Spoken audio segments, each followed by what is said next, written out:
The ECT Poem. Ward round, Monday, 10:30 a.m., a ladder to somewhere else drawn on my arm. The days give each sort of bitter aftertaste. The terrible spun gold in my veins has finally been bled away, as you were, my boy.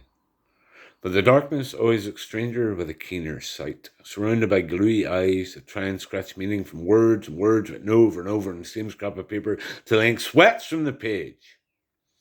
The doctor speaks behind a shuffle of notes.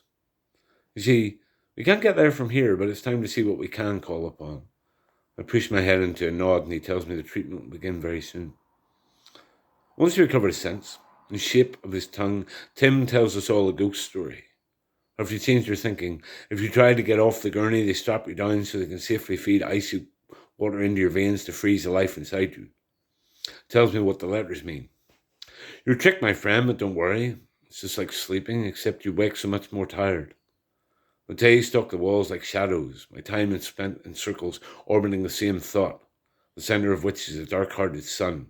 I spend the night time spinning out my dreams and the daytimes spinning out my fears until he tells me, it's time to go. Hold your head. You're the lucky one. On the gurney, the ceiling glides over my eyes. Distance and affection etch-a-sketched across a nurse's expression. Ward, corridor, left, corridor, prep room. They inject the coldness into my hand and I count back through every mistake I've ever made. They drop the curtain so I never got to see the metal hands and push sparks into my mind. And I come back in the middle of a sentence, the world in front of me the size of a postage stamp.